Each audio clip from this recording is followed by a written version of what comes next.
Pagod ako dahil sa dami kong dinaluhan ng mga meetings kaya naman halos paliparin ko na ang sasakyan ko pauwi ng mansion. Mabuti na lang at hindi pa masyadong rush hour kaya naman wala pa ako masyadong nakakasagupang traffic sa kalsada. Pakiramdam ko raubos lahat ng energy ko sa pakikipag-usap kung kani-kanino. Alam kong hinihinti ako nila mama at papa ngayon sa mansion. May importante daw silang sasabihin sa akin, kaya naman nagpumilit talaga akong makauwi na kaagad pagkatapos ng sunod-sunod kong meetings. Nakahinto ako sa isang stoplight dito sa Alabang kaya wala sa sariling napalingon ako sa katabing sasakyan. Hindi tinted kaya kita ko kung sino ang nakasakay sa loob. Hindi ko maiwasan na mapakunot ang noo ko nang mapansin ko ang babaeng nakaupo lalikurang bahagi ng sasakyan. Tanging driver at siya lang ang nasa loob ng kotse, kaya naman hindi ko maiwasan ang pagkabog na dibdib ko. Francine, hindi ko maiwasang bulong. Hindi ako maaring magkamali. Kahit na hindi ko nakita ng buo ang mukha nito, dahil naka-side view ito alam ng puso ko na siya yun. Kung ganoon nandito lang siya sa paligid. Kailangan ko lang talaga gumawa ng extra effort para matagpuan siya. Tulala akong nakatitig sa katabi kong sasakyan hanggang sa napansin ko ang pag-usad niyon. Sunod na malakas na busina sa likuran ko ang narinig ko kaya bigla akong nagising sa pagkakatulala. Kaagad kong pinaharurot ang sasaktan ko para sundart ang kotse na katabi ko lang kanina. Hindi pwedeng mawala sila sa paningin ko lalo na at si Francine ang nakasakay doon. Matagal ko na siyang hinahanap at ayaw ko nang sayangin ang pagkakataon na makita siyang muli. Pilit kong hinahabol ang kotse kaya lang mukhang may mga konvoy ito.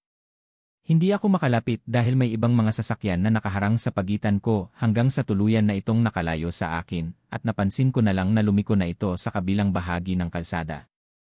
Hindi na ako nakahabol pa dahil alanganin na din ang pwesto ko. Wala sa sariling naihampas ko na lang ang mga kamay ko sa manibela dahil sa matinding frustrations.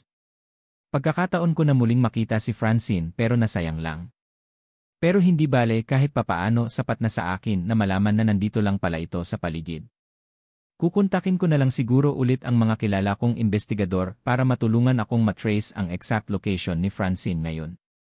Mabilis akong nakadarating ng mansion. Naging tuloy-tuloy naman ang bayahe ko at naabutan ko pa si mama na nasa garden. Abala ito sa kakacheck sa kanyang mga halaman kaya kaagad ko itong nilapitan at hinalikan sa pisngi. Ang aga mo yata ngayon anak kaagad na wika nito sa akin. Saglit akong natigilan sabay sulyap sa suot kong relo. Maaga kaming natapos sa meeting masya nga pala si Papa, nakauwi na ba? Tanong ko. Kaagad itong umiling. Hindi pa. Usually, 4 EL ang dating niya dito sa mansion. Gusto mo bang ipaghanda kita ng mamimerienda? Sagot nito. Kaagad akong umliing. Busog pa po ako.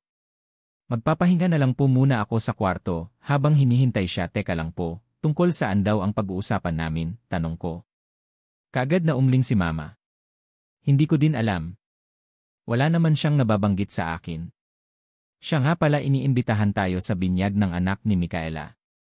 Parang gusto kayatang kuning ninong, sagot nito. Natigilan naman ako. Na pala si Mika. Katulad ng sinabi nito sa akin noon hindi na nairehistro ang kasal namin. Hindi din ito nabanggit kahit kanino kung sino ang ama ng kanyang ipinagbubuntis. Of course hugas kamay si Papa Enzo sa nangyari sa kanyang anak. Wala din daw silang kamalay-malay na nagdadalang tao na si Micaela bago kami ikinasal. Noong una ako pa ang pinaghinalaan na baka ako daw ang tatay. Wala naman daw silang napapansin na lalaki na ali-aligid sa kanilang anak dahil hospital at bahay lang naman daw ito. Ito namang si Mika ayaw magkwento. Ayaw din ituro kung sino ang ama para iyon ang kulitin ng tatay niya. Wala na din naman akong pakialam. Basta ang alam ko sa sarili ko, never na may nangyari sa aming dalawa kaya malabo na ako ang ama ng batang iyon. Bakit ako pa? Alam naman po nila na simula ng pilit na pagpapakasal namin ni Mika naging ilag na ako sa pamilya nila, sagot ko. Narinig ko pa ang marahan na pagbunong hininga ni Mama bago sumagot. Nasa sayo na ma'am kung papayag ka or hindi anak, sagot nito bago muling itinoon ang atensyon sa mga halaman. Marahan akong napabuntong hininga at akmang hahakbang na palayo sa kanya nang muli itong nagasalita. Wawala ka pa rin bang balita tungkol sa kanya? Mahina nitong tanong. Muli akong humarap dito at kaagad kong napansin ang lungkot sa mga mata ni Mama. Muli akong napabuntong hininga. Sino po? Tanong ko. Charles, alam mo ang ibig kong sabihin. Alam kong hanggang ngayon hinahanap mo pa din siya. Sir Francine, malungkot na sagot nito. Natigilan ako. Pilit din namin siyang hinahanap anak. Pero wala talaga eh. Basta na lang siyang biglang naglaho. Parang gusto na nga ng papa mo na pa, imbestigahan ang Dominic na yon. Hindi ba siya ang last na sinamahan ni Francine? Nakakatakot isipin na baka tuluyan ng napahamak sa mga kamay niya si Francine, mahaba nitong wika. Baka sa boses nito ang matinding pag-aalala. Namumula na din ang mga mata nito palatandaan na nagpipigil ito sa pag-iyak. Hindi ko naman maiwasan na maikuyom ang mga kamao ko. Kung alam mo lang, gusto kong humingi ng kapatawaran sa kanya. Sa lahat ng mga kasalanan na nagawa ko noong last na pagkikita namin. Kaya sana, matagpuan na natin siya, mahina nitong wika. Hayaan niyo na lang magumagawa din naman po ako ng paraan para mahanap siya, sagot ko. Ginamit ko ang pinakakaswal kong boses. Alam kong habang tumatagal lalong kinakain ng konsensya si Mama dahil sa mga nangyari noon. Sana nga Charles dahil hangat hindi natin siya matatagpuan, hindi ako makakuha ng katahimikan ng kalooban. Araw-araw akong hindi pinapatahimik ng konsensya ko dahil sa ginawa ko sa kanya, sagot ni Mama kasabay ng pagtulo ng luha sa mga mata. Ma, huwag niyo pong sisihin ang sarili niyo sa mga nangyari. Mabait si Francine at alam kong hindi naman siya nagkimkim ng sama ng loob sa'yo. Nakita ko kung gaano kanya kamahal at iginalang noon. Kaya tama na naniniwala akong mahahanap at mahahanap din natin siya, mahinanong kong sagot. Dinner time. Nakatulog ako sa kwarto ko kanina, kaya hindi ko na namalayan pa ang pagdating ni Papa Ryder. Mabuti na lang at pinagising ako ni Mama sa isa sa mga kasambahay namin, kaya nagkaroon ng pagkakataon na nakasabay ko sila ngayong dinner. Wow, mabuti naman at nandito ka kuya. Tiyak na matutuwa ka sa dala kong good news ngayon, kaagad na bulalas ni Trixie pagkapasok ko pa lang ng dining area. Mukhang ako na lang ang kanilang hinihintay kaya kaagad akong nagbigay galang sa mga magulang ko bago ako naupo sa isa sa mga bakanteng upuan. Balita ko kanina ka pa daw dumating. Hindi na kita pinagising pa kanina dahil pagod din ako pagkadating ko galing opisina, wika naman ni Papa. Tumango lang ako dito. Kahit papaano hindi na ganoon kalaki ang sama ng loob na nararamdaman ko sa kanila. Kung may mga kasalanan man silang nagawa sa akin noon, dahil sa pakikialam sa buhay ko, hindi pa rin naman maikakaila na mga magulang ko pa rin sila. Masakit man ang ginawa nila sa akin noon, wala akong ibang magagawa kundi ang intindihin sila. Hangat maaari ayaw kong maging masamang anak sa kanila. Nakatulog po ako pa. Pwede naman natin pag-usapan after dinner kung ano ang gusto niyo pong sabihin sa akin, magalang kong sagot. Nagdasal muna kami bago nag-umpisang kumain. Nakasanayan na naming gawin ito simula nang umalis si Francine sa pamilya namin. Okay, kain na tayo. Pinahanda ko talaga ang mga favorite mong pagkain anak, nakangiting wika ni Mama sa akin. Nilagyan pa ako nito ng pagkain sa aking pinggan kaya naman hinayaan ko na lang. Paraan ni Mama iyon para ipakita sa akin kung gaano niya ako kamahal. Siya nga pala, hindi ba kayo interested sa balitang dala ko, muling wika ni Trixie. Kita ko sa mga mata nito ang excitement, kaya hindi ko maiwasan na magtaka. Kapag kasi nasa hapagkainan kami tahimik lang ito. Ano kaya ang nakain ng kapatid kong ito at bakit mukhang nasa mood ito ngayon para magdaldal? Nasa hapagkainan tayo. Kumain ka na muna at mamaya na iyang kwento, saway naman ni Mama dito. But Mom, importante po ang sasabihin ko. Gusto ko nang sabihin ngayon kung sino ang nakita ko kanina sa school. And besides, baka kapag malaman ito ni Kuya tiyak biglang mabuhay ang interes niyan, pang-insist ni Trixie. Kunot noo ko naman itong tinitigan. Kailan pa ito naging makulit? What is it? Narinig ko namang tanong ni Papa Ryder habang nasa pagkain ang buong atensyon. Akmang susubo na din ako nang marinig kong muling nagsalita si Trixie. Nakita ko sa school kanina si Francine, sagot nito.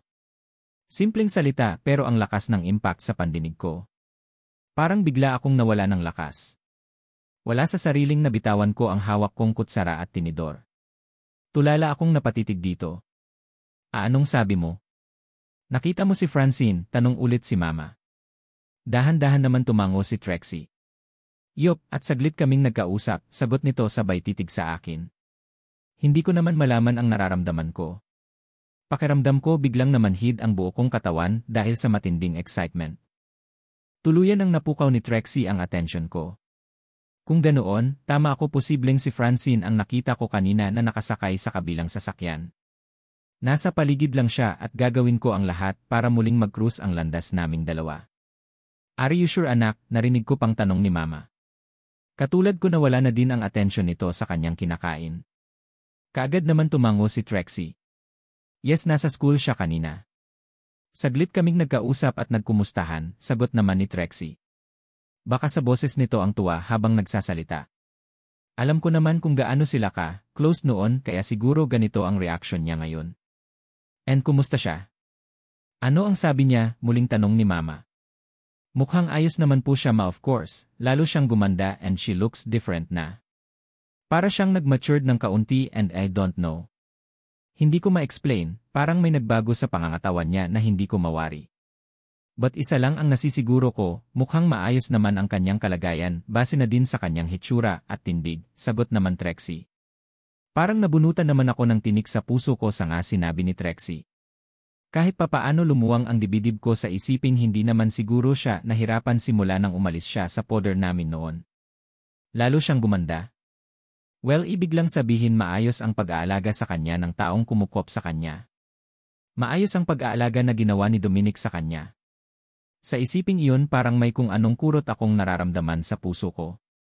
Masakit isipin na masaya na pala siya sa piling ng iba. Mukha nagtatanda talaga ako nito ng mag-isa. Paninindigan ko ang sinabi ko noon na kung hindi rin lang si Francine ang makakatuluyan ko, handa kong harapin ang buhay mag-isa hanggang sa mamatay ako. Saan daw siya nakatira? Bakit nagawa niya tayong tikisin sa mahigit 1 taon? Galit ba siya sa atin? Galit ba siya sa ginawa ko sa kanya? Napukaw ako sa malalim na pag-isip nang marinig ko ang tanong ni Mama. Baka sa boses nito ang pagdaramdam. Hindi ko maiwasan na maikuyom ang aking kamao, lalo na nang maalala ko na siya ang isa sa mga dahilan kaya nakalabas ng kondo ko noon si Francine. Kung hindi sana siya nang himasok noon, nasa tabi ko pa sana ang babaeng pinakamamahal ko. Hindi sana siya naagaw ng Dominic na yun sa akin. Baka nga masaya na kaming dalawa ngayon na nagsasama dahil balak ko talagang ilayo si Francine noon sa kanilang lahat. I don't know po. Pero kinumbinsi ko siya kanina na bumalik sa atin para maipagpatuloy niya ang pag-aral niya. Pero tinanggihan niya po ako. Sabi niya pipilitin niya pa rin daw na matupad ang pangarap niya kahit na anong mangyari, sagot ni Trixie. Lalo akong nakaramdam ng lungkot. Isa lang ang napatunayan ko ngayon. Hindi na kami kailangan ni Francine. Kaya niya nang mabuhay na malayo sa anino namin. Sa bagay, saksakan ng yaman si Dominic at kaya nitong maibigay lahat ng gusto niya. Kay Dominic pa rin ba? Iya tumutuloy, malungkot kong tanong. Pakiramam ko may kung anong biglang bumara sa lalamunan ko habang tinatanong ang bagay na yon. Alam ko naman sa sarili ko na kay Dominic sumama si Francine noon pero gusto ko pa rin ng confirmation. Tanga na kung tanga pero umaasa pa rin ako na walang ibang lalaki ang nagmamay-ari sa kanya. Sad to say pero parang hindi niya itinanggi kanina sa akin noong tanungin ko siya. Kahit na link sa ibang babae ngayon si Dominic mukhang ayos lang naman sa kanya.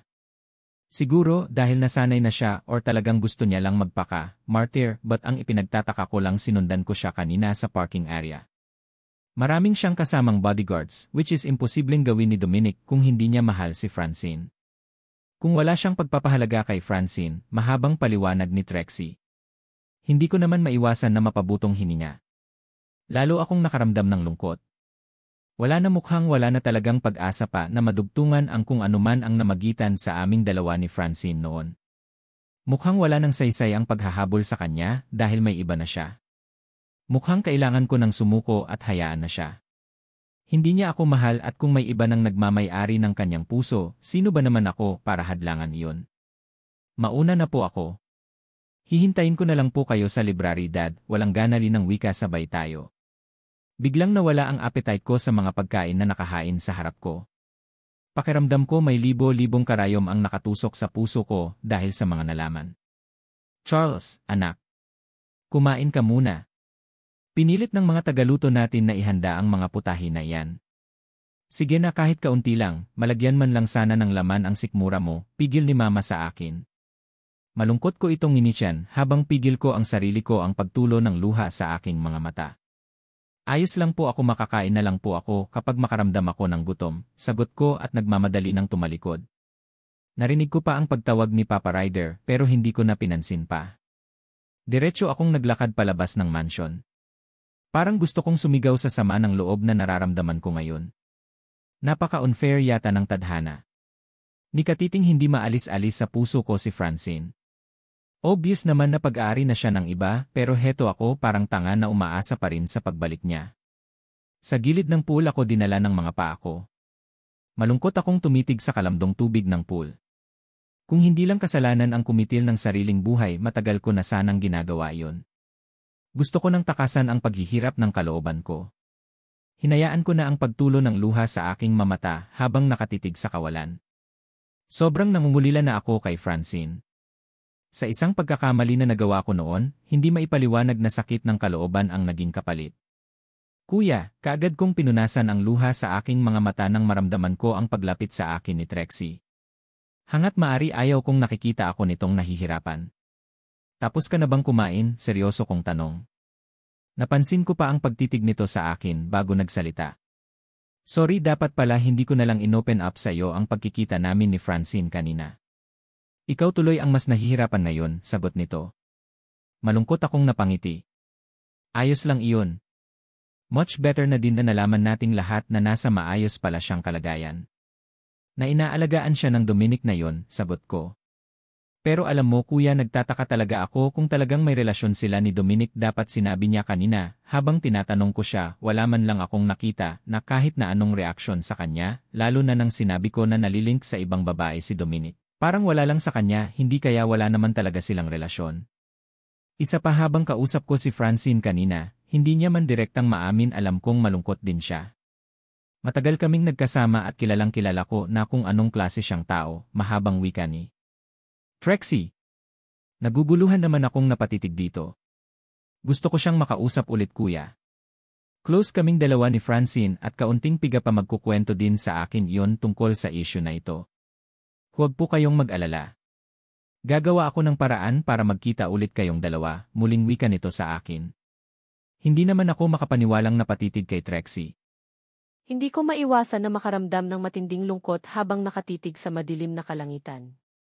Malamig ang dampi ng hangin sa balat ko at mukhang may nagbabadya na malakas na ulan. Muli kong naalala ang mga Sebastian. Partikular na si Charles. Kumusta na kaya siya? Naalala pa rin ba niya ako or masyado na siyang masaya ngayon sa piling ni Ate Micaela? Lalo akong nakaramdam ng lungkot nang maisip ko ang kambal kong anak. Mukhang matutulad din ang kapalaran nila sa aming lahat. Ang lumaki na walang kumpletong pamilya. Malalim akong napabuntong hininga para pigilan ang muling pag-iyak. Hangat maari iniiwasan ko na iyon. Nakakapagod na ang paulit-ulit na pag-iyak. Marami na akong nailuha at ayaw ko nang dagdagan iyon. Nandito ka lang pala sa garden. Mukhang ang lalim ng iniisip natin ngayon napapitlag pa ako nang marinig ko ang boses na iyon. Ang nakangiting mukha ni Dominic ang nasilayan ko habang nakatayo sa likuran ko. Malungkot ko itong inisyan. Hanggang ngayon hindi mo pa rin siya nakakalimutan? Alam mo, masyado mo lang pinapahirapan ang sarili mo. Kalimutan mo na siya, wika nito. Mapait akong napangiti. Sa palagay mo ba hindi iyan ang ginagawa ko ngayon? Ang hirap kasi bigla na lang siyang sumasagi sa isip ko, sagot ko. Napapailing naman ito habang titig na titig sa akin. Iyan ang palagi mong katwiran tuwing nagkakaharap tayo. Wake up Francine, huwag mong hayaan ang sarili mo na bihagin ka ng lalaking iyon. Huwag mong hayaan na kainin ng kalungkutan ang buo mong pagkatao dahil hindi mo deserve iyon, sagot ni Dominic. Napakurap naman ako nang makailang ulit dahil sa sinabi niya. Madali mo lang sabihin ang tungkol sa bagay na ito dahil hindi mo pa nararanasan na ma-in-love. Mahirap maging broken-hearted, alam mo ba? Siguro darating din ang araw na maghihilom ang sugat. Na masanay din ang puso ko sa nararamdaman kong pangulila sa kanya, sagot ko. Ewan ko sa iyo. Ang tigas ng ulo mo. Bahala ka na nga. Napapagod na ako sa kakapangaral sa iyo sagot nito. Sinimangutan ko lang ito sabay na humalikip-kip. Hindi talaga kami magkakaintindihan dahil magkaiba ang pananaw namin sa buhay. Hindi siya pabor sa mga sinasabi ko ngayon. Palibhasa kasi hindi niya pa naranasan na ma-in-love. You said the way, ready ka na ba for tomorrow? Mag-umpisa na bukas nag-training mo sa paghawak ng negosyo. But before that, ipapafamiliarized muna kita kung ano-anong mga negosyo ang pag-aari ng mga De La Fuente dito sa Pinas saka na iyong mga nasa ibang bansa, wika nito. Natigilan naman ako. Bukas na kaagad. Hindi ba pwedeng sa mga susunod na araw na lang? May jetlag pa ako at kailangan ko munang ikondisyon ang sarili ko. In short, hindi pa ako ready sa panibagong responsibilidad ng buhay, sagot ko. Kaagad naman. Nagsalubong ang kilay nito. Mukhang hindi siya kumbinsido sa dahilan ko ngayon. Magiging ready ka din kapag nasa harap mo na ang responsibilidad. Aalis na ako, puntahan mo ako bukas sa mall para makasama ka bukas sa opisina natin sa Makati, sagot nito. Kaagad naman akong umiling. Hindi pa nga ako handa. Isa pa, alam ba ito ni Daddy? Sabi niya sa akin enjoy ko daw muna ang buhay ko dito sa Pinas. Bakit ba atat na atat kang bigyan ako ng responsibilidad ng kumpanya, sagot ko. Kaagad kong napansin ang inis sa mukha nito bago sumagot. Natural dahil ikaw ang tagapagmana ng kumpanya. Apo lang ako ni Grandpa at ikaw ang anak. Mas malaki dapat ang responsibilidad mo sa mga ari-arian at mga negosyo niya dahil abala din ako sa mga iniwang pamana ng sarili kong ama which is kapatid mo, sagot nito. Natamim naman ako. Napatitig ako kay Dominic at ngayon ko na-realized na sobrang bigat na pala ang nakaatang na responsibilidad sa balikat nito. Hindi ko ma-imagine kung paano niya iyon nakayanan. Bakit ba kasi hindi nag-anak ng marami ang mga De La Fuente? Bakit ba kasi ilan lang kami sa pamiyang ito? Mabuti na lang talaga at unang pagbubuntis ko kambal kaagad ang lumabas. Kahit papaano may nagdagdag sa amin. Pero syempre, ilang taon pa ang bibilingin bago sila mag-mature. Ilang taon pa ang bibilangin bago nila kami matulungan sa pagpapalakad ng mga negosyo namin meaning ilang taon din siguro ako nitong makukulong sa 4 na sulok ng opisina kung sakali. Parang nagdududa na tuloy ako ngayon kung matutupad ko ba talaga ang pangarap ko. Ang maging isang doktor.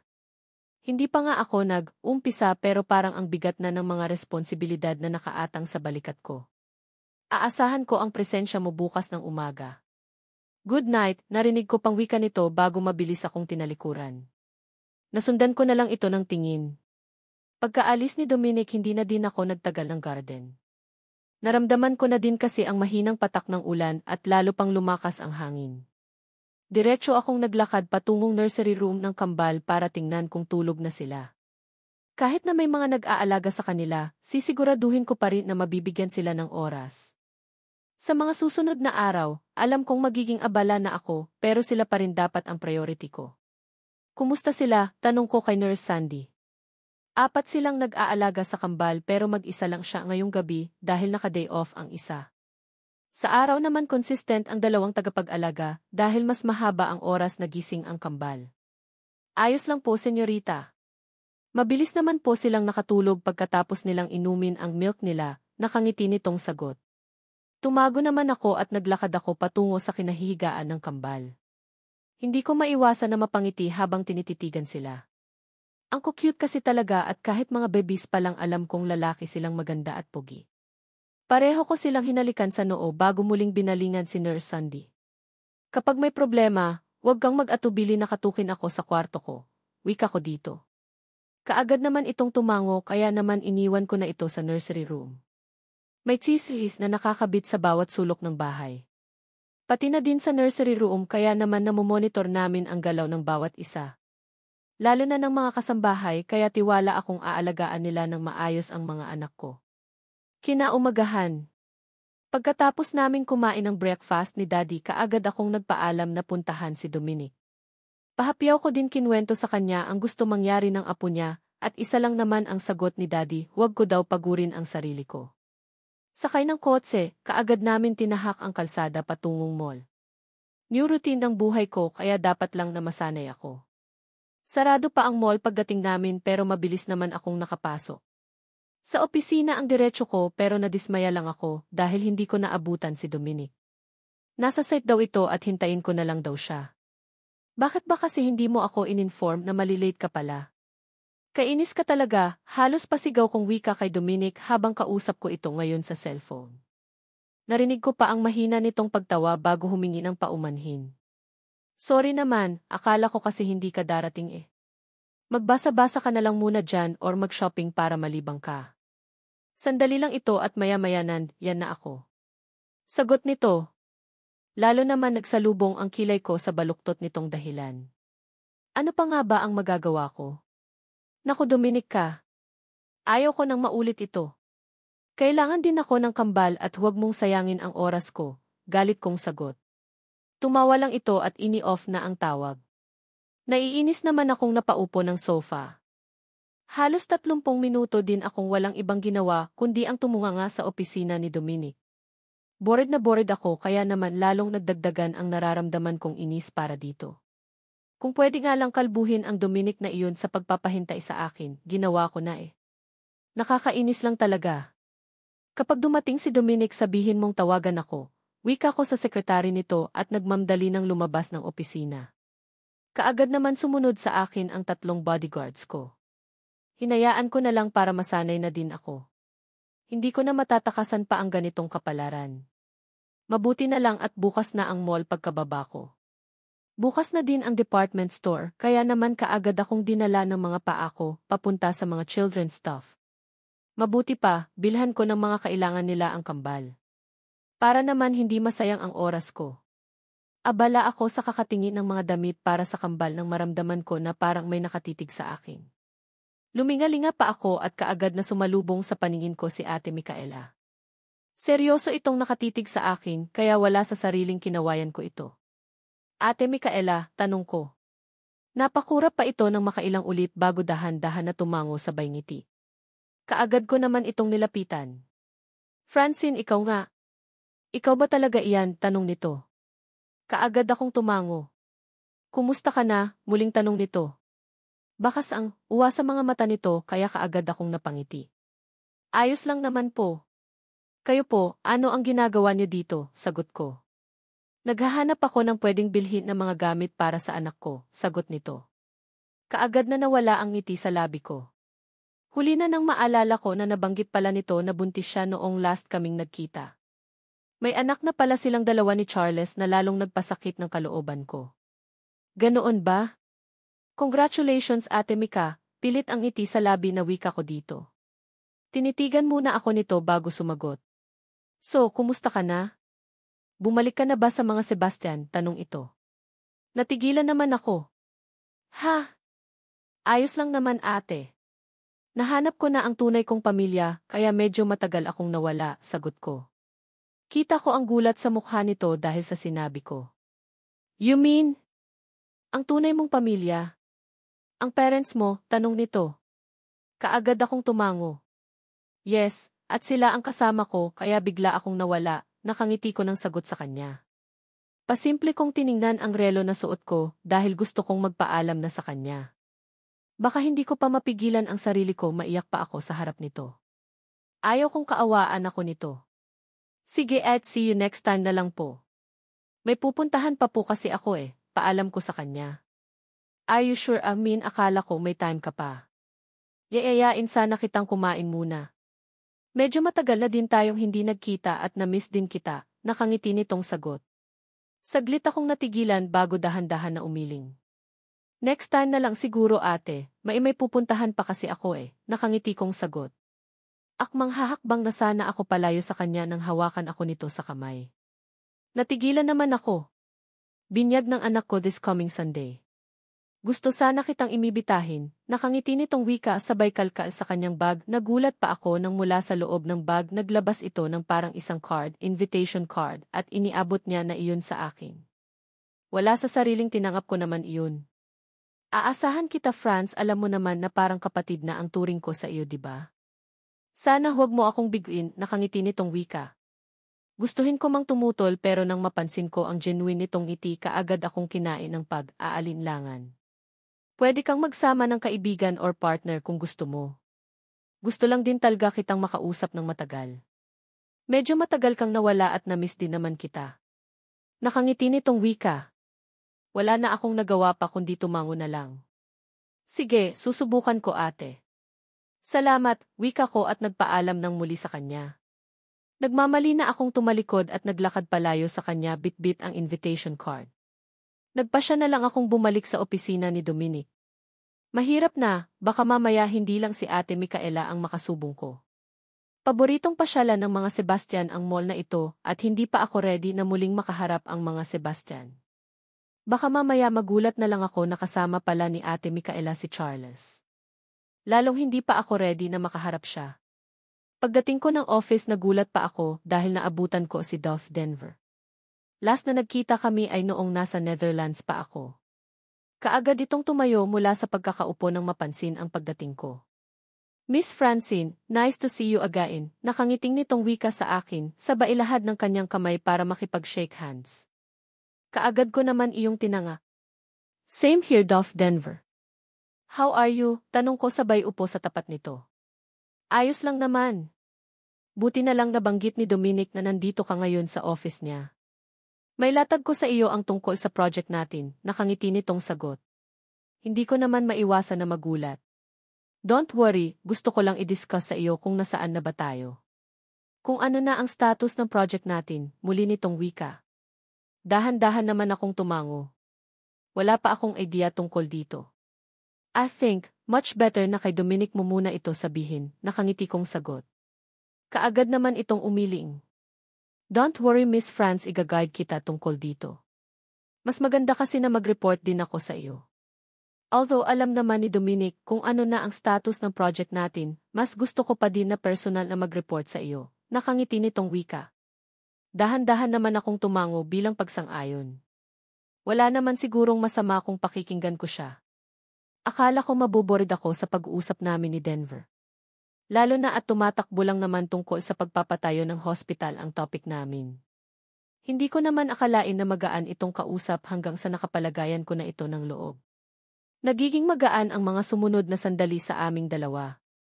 Ayos na din iyon dahil hindi pa rin dumadating si Dominic. At least nalibang ako kahit papaano. That's it. I think lunchtime na. If not nakakahiya iayain sana kitang mag-lunch muna sa isa sa mga restaurant sa ibaba, nakangiti nitong pag-anyaya sa akin. Sinipat ko muna ang suotrelo bago dahan akong tumango. Sure gutom na din ako. Wala pa rin si Dominic at ayaw kong buruhin ang sarili ko dito sa loob ng opisina niya, sagot ko. Nakangitin sumang-ayon naman si Dolph Denver. Of course pinili ko ang restaurant na noon pa man paborito ko na. Weekdays at malabong may isa sa mga Sebastian ang maliligaw sa resto na ito. Balita ko nakapag-enroll ka na. Looking forward na makakasama kita sa isang workplace, nakangiti nitong muling wika pagkatapos naming umorder. Nakangiti naman akong tumango dahil sa totoo lang hindi ko na nakikita ang sarili ko na nagtatrabaho sa isang hospital. Mas nakikita ko ngayon ang sarili ko na nagtatrabaho sa 4 na sulok ng opisina. Sa kakaikot ko ng tingin sa paligid dumako na naman ang tingin ko sa isang partikular na tao. Walang iba kundi kay Ate Micaela na noon nakatitig din sa amin. May kasama ito at siguro yaya ng kanyang anak. Halos 4 na table lang ang agwat nito sa amin at kaagad na napako ang tingin ko sa baby na nakahiga sa trolley.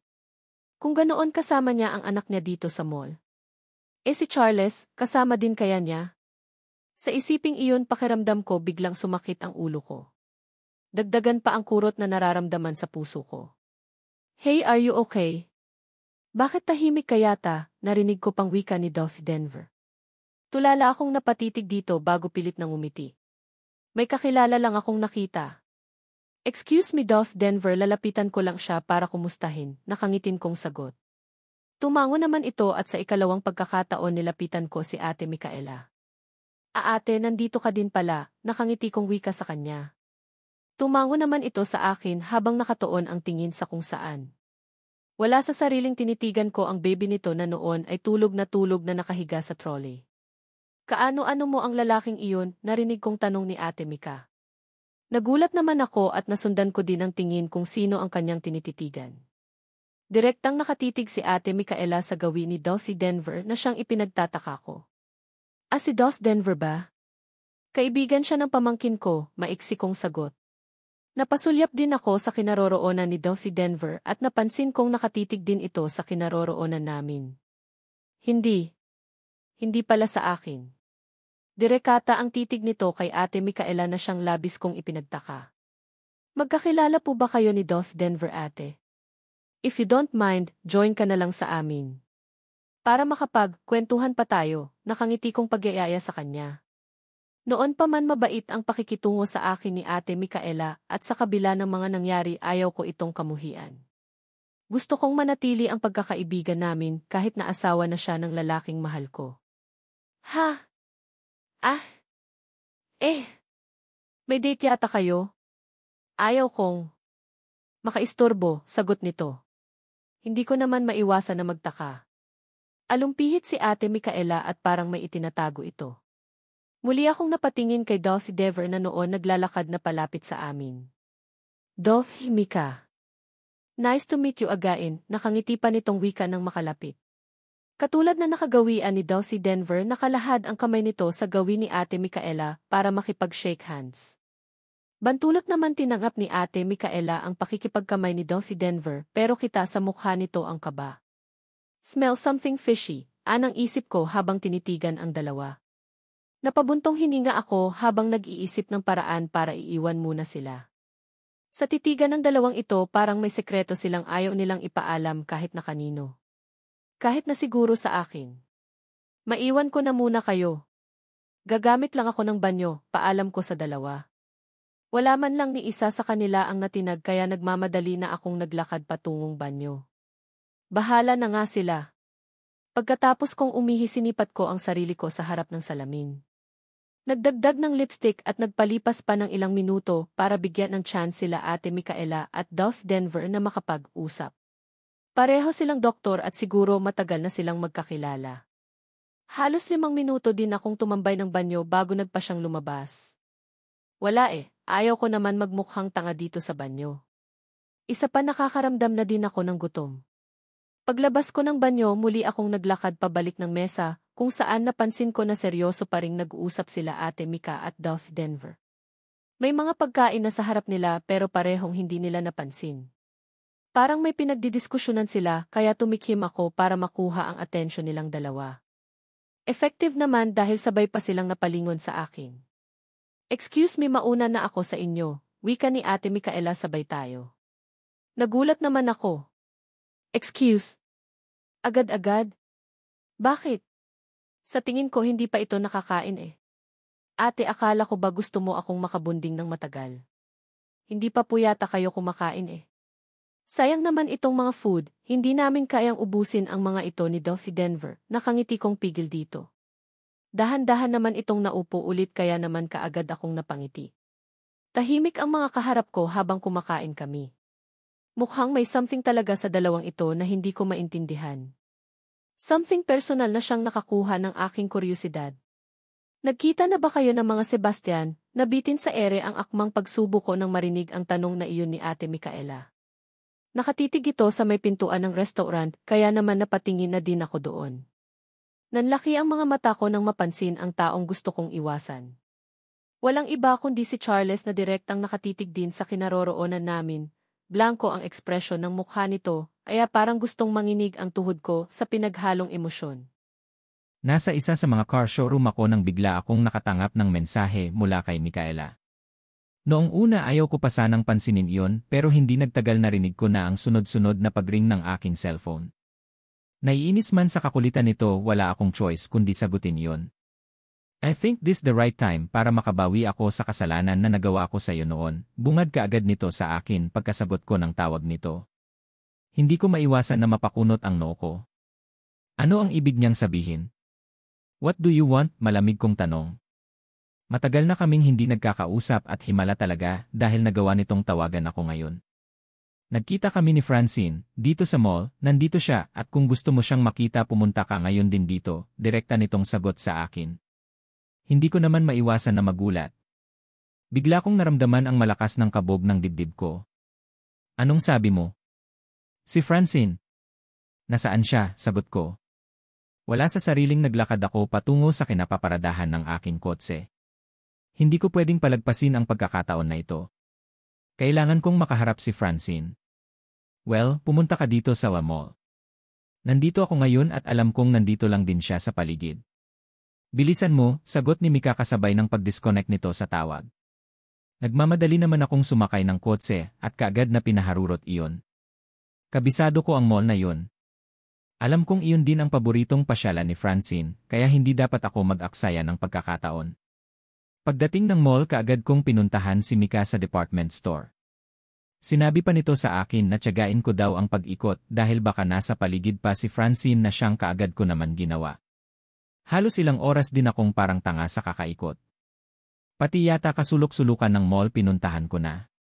Minumukhaan ko din halos lahat ng nakakasalubong ko sa pagbabakasali na makita ko si Francine. Pero bigo ako.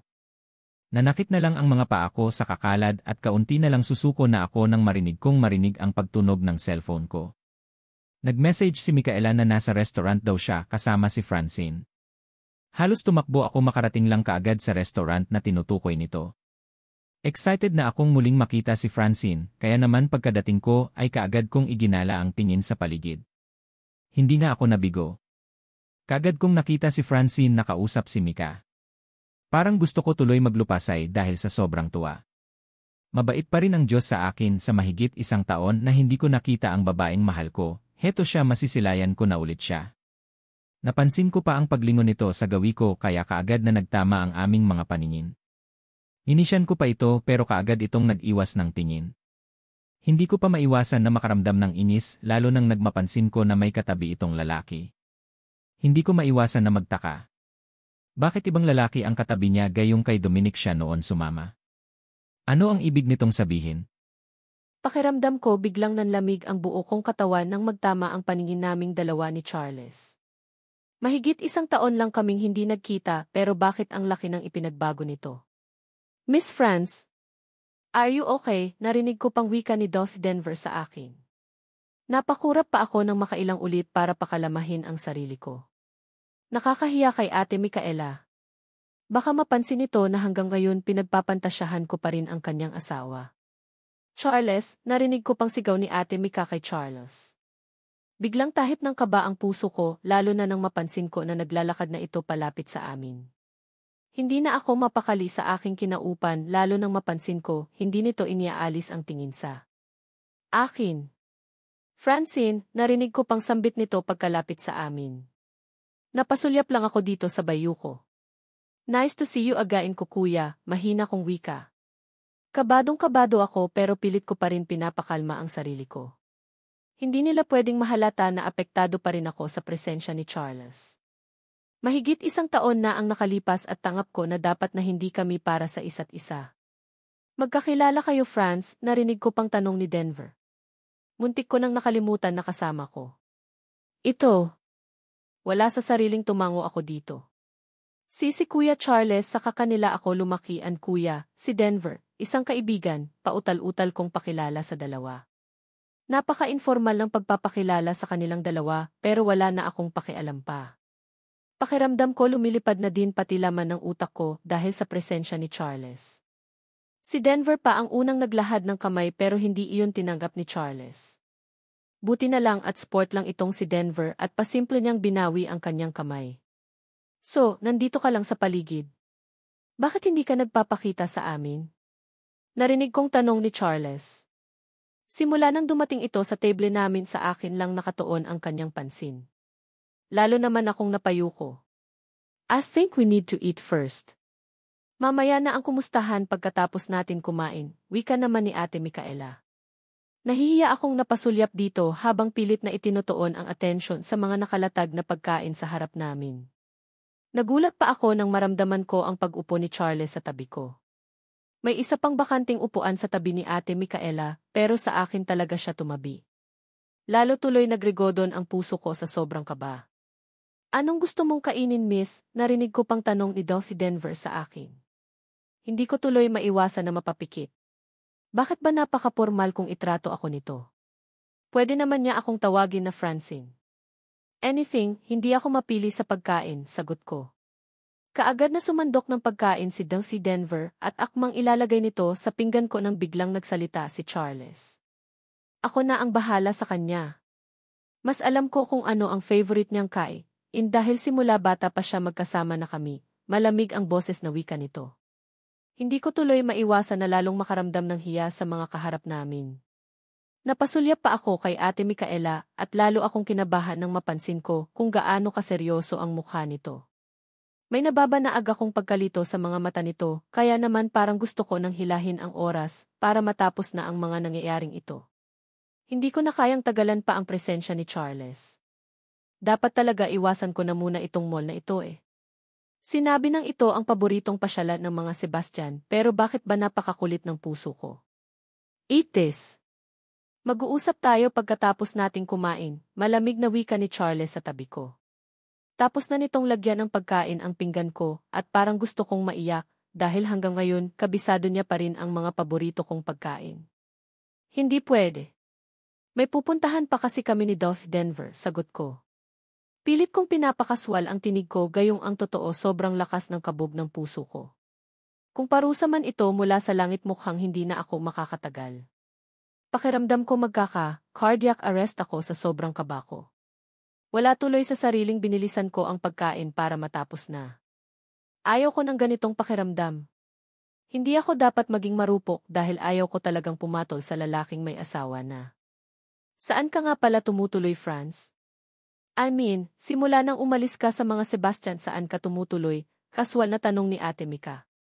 Parang wala lang sa kanya ang ginagawang pag-aasikaso sa akin ni Charles. Napasulyap pa ako kay Dulcie Denver na noon nasa pagkain ang buong atensyon. Ha? Hindi ko pa po ba nabanggit sa iyo kanina na nahanap ko na ang tunay kong pamilya? Sa kanila na ako tumutuloy, sagot ko sa bayu ko. Nahanap mo na? Bakit hindi ka nag-a-update sa amin? Alam mo bang matagal ka na naming pinapahanap? Miss na miss ka na ni Mama Ash at Trixie, sagot naman ni Charles. Halata sa boses nito ang inis. Hindi naman ako naniniwala sa sinabi nito na pinapahanap nila ako. Galit si Mama Ashley sa akin at alam kong hindi niya ako mapapatawad sa nagawa kong kasalanan noon.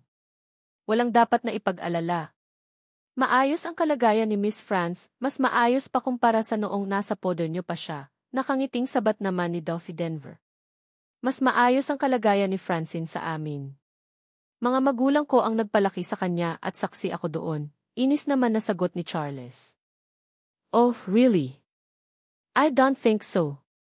Bakit malungkot si Miss Franz noong una naming pagkikita? Bakit kailangan siyang aares? Naputol ni Dulcie Denver ang sasabihin ng bigla akong sumabat. Denver, please. Hayaan mo na. Hindi mo na kailangan pang magpaliwanag. Ayos lang ako, pilit ang ngiti ko dito. Napansin ko naman ang lalong pagdikit ng kilay ni Charles. Mukhang hindi ito.